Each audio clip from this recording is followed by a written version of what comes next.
Hello and welcome into the Psych with Mike library. For today's Psych with Mike, we're going to go way back to April 19th, 2019. The show was just 6 months old. Brett was out of town and was calling in on a cell phone, and this was the very first episode that I actually had video set up for, and we were recording to upload to YouTube. So the topic is good stress versus bad stress, which is a great topic to talk about today because we a lot of times think that all stress is bad, and that's just simply not true. So I hope that you enjoy this episode of Psych with Mike. And if you haven't already done so, please check us out on YouTube, Psych with Mike, and subscribe to the show. If you haven't already done so, go to Apple Podcasts, Psych with Mike, and leave us a rating and a comment. That helps other people find the show and is super appreciated. And look for new Psych with Mikes starting in August of 2023. If it's Friday, it's Psych with Mike.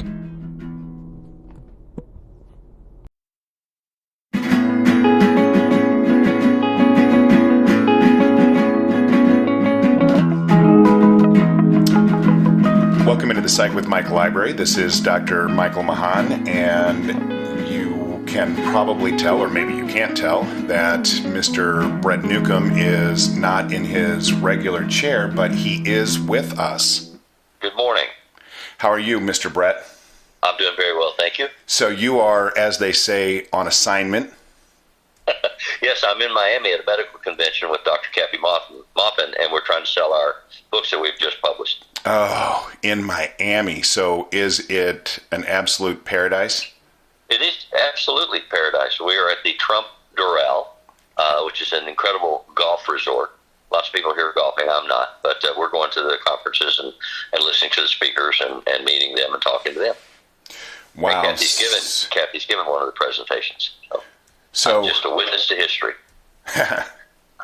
So you are in Miami. You guys are doing this presentation to try and sell some books. But here at home, we actually are having a big event. Do you know what today is? According to my watch, it's the 13th of April.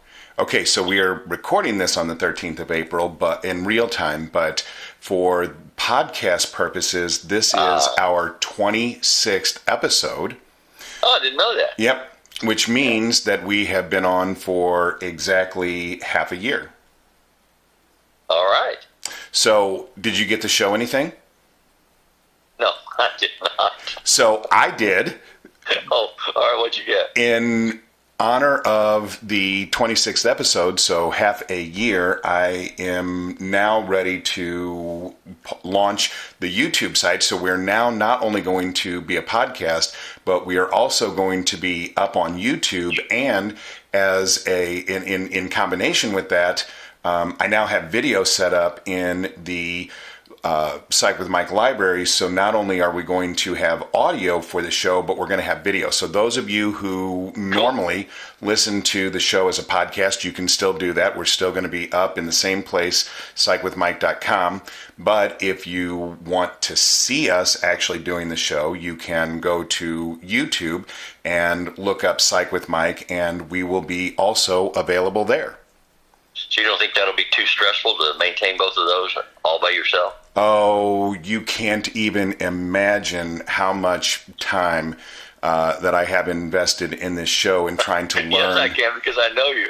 All of the technology to try and make so that, shameless plug. Yes. The more people that we get watching the show, the more people we get listening to the show, the closer we get to being monetized.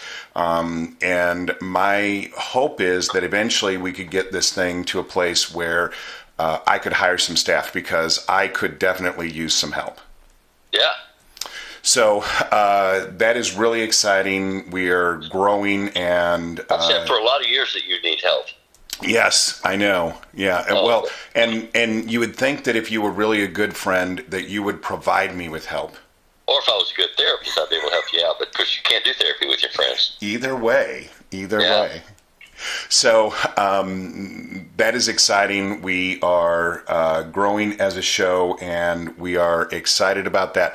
I know that we have you for a limited time today, so if you end up having to drop off, then just let us know, and we will absolutely be able to understand that because All you right. have a schedule that you have to keep with what you're doing there in Florida. So today, what I wanted to talk about was the concept of what's called eustress versus distress. So most of us live our lives and we experience what we call anxiety, we experience what we call stress, but we don't really understand what those terms mean. We don't really think about the distinction between those terms. So just as a way of expressing the difference between what is anxiety and stress. The clinical definition of stress is any situation that puts an organism in a position to change. So, stress is learning a new skill or having to do something that causes you to have to learn some new material, some new information, or some new behavior. So, going Or to to just react to a set of stimuli that you weren't expecting. Right. So exactly. So a first responder who goes to a fire and has to react to what's going on in that moment, that is stress. Anxiety is the result of what's called cognitive dissonance, so the inability for the human brain to hold two conflicting thoughts simultaneously. That causes friction, and that friction of those thoughts bouncing around in your psyche is what we experience as anxiety. So your anxiety can lead to what feels like stress, but the truth is that it is much more difficult to learn how to water ski than it is to go every day to work and have a verbally abusive boss. So there's more stress involved in learning how to water ski than going to work and having a verbally abusive boss, but most people would experience the verbally abusive boss as more stressful. I don't know that I agree with everything that you just said, because to me, it's about the organism, and the the organism always is trying to return to balance, which is homeostasis. Mm-hmm. And anything that knocks it out of balance, we have to learn to cope with and deal with to get back to a point of balance. We have to be able to respond to that. And so to me, stress is a physiological response to an imbalanced situation, whatever that might be. And I don't know how you do comparative misery or comparative stress. It might be more stressful for you to learn to water ski than to work for a boss that you thought was abusive. It might be more stressful for me to meet a deadline and trying to write or publish a book. You can't compare it, but you can compare the experience of being out of balance and say, when I am out of balance, what do I have to do to get back to balance? How do I learn to cope with this, to anticipate it, to avoid it, to resolve it, whatever that might require? I agree absolutely with that. My guess, what I would say is, though, that if it's an anxiety-based situation, if it's self-created because you are ruminating, then the resolution for your stress would be to stop the rumination, correct? Well, all right, so let's talk about the terms that you used earlier, eustress and distress. As I was taught back in the dark ages, eustress is a physiological response to something that you experience as positive and innervating. Like walking down the street and finding a $100 bill on the street. And you look around and say, no one's in sight. You don't know where it came from. It just blew up with the wind. You got a free $100.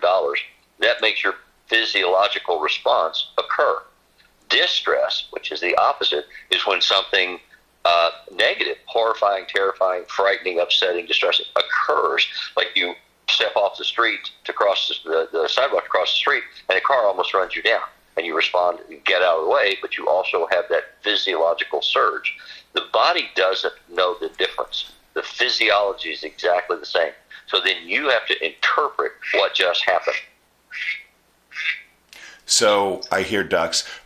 So the process there of mediation is what determines the perception of eustress or distress. Right. That's my understanding of it. And I think I agree with that. So by the way, just so everybody knows what we're talking about, if you've never heard of eustress, it's EUSTRESS. So that is an actual clinical diagnostic term. And I agree with exactly your definition of that. And I also agree that our perceptions are what dictate that.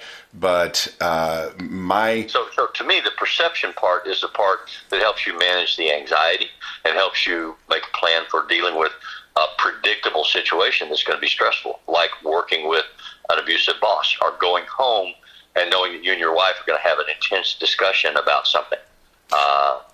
When you anticipate or giving a speech, when you're nervous about giving a speech. I mean, anything that's going to cause you to fall out of homeostasis that you can anticipate, I would call anxiety and stress, combine the two.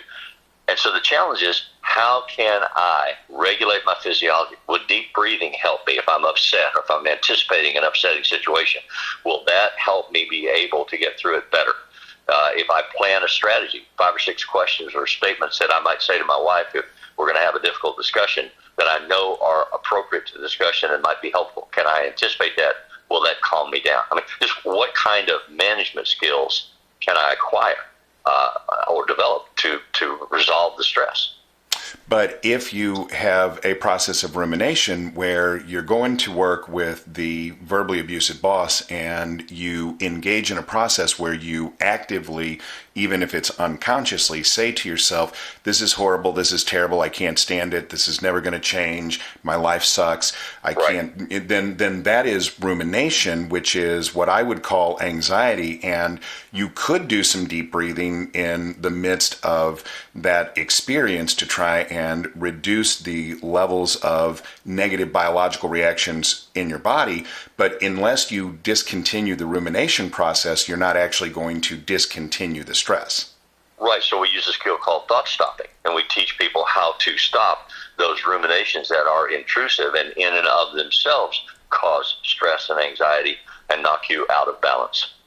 So that's where I would make that, for me, that's where that distinction comes in, is that if it's a process of rumination, then I'm going to focus more on trying to stop that process of rumination. If it's not a process of rumination, then I'm going to work on those alternative skills like deep breathing and muscle relaxation to try and help the individual to recognize the difference between a state of calm and a state of hypervigilance. Or changing to another activity that requires you to focus, like skiing down a mountain. Right. So that's right. So that is an example that we were going to talk about is, can you plan then to inject stress into your life in a positive way that can help you to be able to cope more globally with stress in general? And I think that both of us would agree that the answer to that question is yes. Well, I think you can. For one thing, there's an element of building a skill set. You can plan how, like, to go skiing and put yourself in a situation where you're going to have to focus and be in balance in a time when maybe you're physically challenged, physically frightened. I find when I go skiing down the mountain, especially on the steeper runs, I try to ski just below the level of being out of control.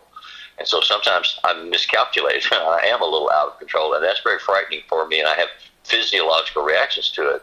But while I'm doing that and focusing on that, I'm not able to ruminate about other things that might be on my mind and causing me stress. Right. And so you and I have obviously, or maybe people don't know this, but we go skiing every year at least once together. And so we've been doing this for many years. A lot of years. Yeah. And so we both have experienced each other in those situations. And even when we go skiing, the effects of that are felt long after we get back from Colorado or wherever we happen to be skiing. Well, but it's still a stressful experience. It's eustress. It's what you defined earlier. It's a positive stressful experience, not a negative one. Right. But physiologically, our bodies are exhausted. Our systems are drained from the processing of the stress, so that we can get back to homeostasis. And what I find, and I think you probably would agree with me, is that when we get back from Colorado, then because I've had this experience that I've chosen and I've engaged in, and even though it's been challenging and I've really been pushing myself to try and get better as a skier and things like that, Right. when we get back, then the little things that used to bug me don't bug me as much anymore. Well, and that goes back to a conversation we had a week or so ago about working in schools and teaching students. You know, one of the things for dealing with ADD kids is teaching them to take breaks and to change to another activity. And I would do that with clients as well. Sometimes if you are exhausted from the stress of a major project or, I'm going to have a debate or a speech I have to give or something, if I can change activities, I don't have to rest, I don't have to stop, I don't have to sleep. I could do those things, and they might be helpful, but also just changing focus to a completely different activity. Instead of doing math, stop and do Spanish for a while, and or play music for a while, or run around the block. I mean, we work with people all the time on trying to give them strategies for coping with the anxiety, the rumination, the panic attacks about stressful circumstances. And that's something that both of us obviously have done for a lot of our careers to try and help these individuals, especially who have been diagnosed with ADHD, to try and be able to be more academically successful. And that's one of the things that we do. Giving them the tools, it's in getting them to choose to use the tools, Exactly. to remember and to make the choice. Because it's easy to teach somebody to take a break. It's hard to teach somebody the discipline to take a break and then go back to the original behavior, the original situation, because people are reluctant to do that. But exactly what you're saying is that if you teach them, okay, you don't have to take a break and go play a video game. If you take a break and stop doing math and start doing Spanish, but then go back to math later, that it's just the change in that stimulus input. Oftentimes, you'll be fresher and more calm when you go back to it. Exactly. And a lot of people, you ride the wave, you ride the curve, because you'll get more anxiety because math is your issue as you work on math, and then you take another break. So you do it in short doses. It's distributed practice as opposed to mass practice. And people remember those terms? Yeah. People get into this mindset where they think take a break means I have to go do something that is pleasurable or enjoyable, when in reality, and maybe we should be more succinct in our terms, it isn't necessarily that you have to take a break. You have to change the stimulus input. I mean, that comes directly from the Children's Television Workshop information that they did when they were just trying to learn how to put Sesame Street together. Right. And also you don't want to use self-medication with alcohol or drugs or something that will insulate your physiology artificially. You need to learn how to compose yourself and manage your physiology through your behavioral choices. And all of this is really, it revolves around this idea of returning to homeostasis. So when the human body is at peace, at rest, and is in a calm space, people are going to function much better. So when I talk about the biology of it, and when we have a situation of hypervigilance, we're activating that HPA, the hypothalamus pituitary adrenal axis, and that is going to cause us to be out of homeostasis no matter what, which is fine if we're fighting a fire. It isn't great if we're trying to do math homework. Well, and it isn't always disastrous. I mean, for us to be out of balance it's the normal condition of living. We get knocked out of balance, we come back to balance. We get knocked out of balance, we come back to balance. So it's all about your interpretation of the event. Was that pleasurable? Was that painful? I remember as a child, my father would make me eat hot peppers and tell me that this is a really good thing. Yum, yum, this is great. You will love it. And I know other people who were told this is a painful thing. It's a punishment thing. I'll wash your mouth out with this. It's the same reality. It's the same physiology, physical reaction. How you interpret it determines whether or not it was a good or bad experience. And so also I want to build on that. When you choose to put yourself out of balance, like when we go skiing and we push ourselves to become better skiers, that is a situation where we are clearly out of balance. We're out of homeostasis, but we experience that as a really, really pleasurable thing that has far-reaching impact. It has benefit to us even beyond just the experience of going skiing. So people, if they choose to try and put themselves in situations situations that they experience as pleasurable that test their boundaries, that's a good thing. If you put yourself in a situation where you feel like you have no power and no choice, like going to work to a verbally abusive boss, that can oftentimes be experienced as a negative thing. Right. So I just want to kind of return to this idea, because I don't know that we ever got a fine point put on this. So you agree with the rumination part, but what you use as your demarcation line for what is eustress or distress is more the mediation process of the individual, their own personal interpretations. Yes. And we may not ever be able to get to a point where we interpret going to work to a verbally abusive boss as a positive thing. So in a situation like that... So then you have to think about changing jobs. That's exactly what I was going to get to, is that sometimes you have to make a hard choice. Yeah. And because it costs too much. The stress of it can literally kill you, or right. cause you to drive your car into a bridge or something, abutment. I mean, sometimes you have to really look at, if this is bad for me in terms of the total amount of distress that it's causing, do I need to make a different choice? And if you can't do that for whatever reason, financial reasons, whatever, that you can't do that, then you have to learn those compensatory behaviors, the deep breathing, the muscle relaxation, and some kind of active process of engaging in situations that may cause stress, may put you out of balance, but can be perceived of as a positive, as a way to get yourself back into control. Right. Moving toward the light. I talk to my clients all the time about what I call emotional economics. And I tell them every choice that you make has a cost and a payoff. And so what you have to decide is, are the choices that I am making worth the cost that I'm paying and the reward that I'm obtaining? And so you have to just do the economic assessment and say, is this better for me to continue to do this, or is it worse? And then make a different choice. Absolutely. Well, I appreciate you taking time out of your schedule. I know that you actually carved this out to be able to be with us today, so I really glad appreciate to be there with you, especially this way. Yes. It was less stressful.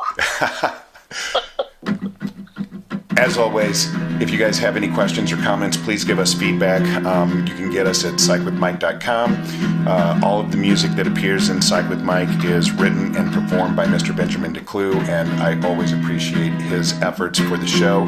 If it's Friday, it's Psych with Mike.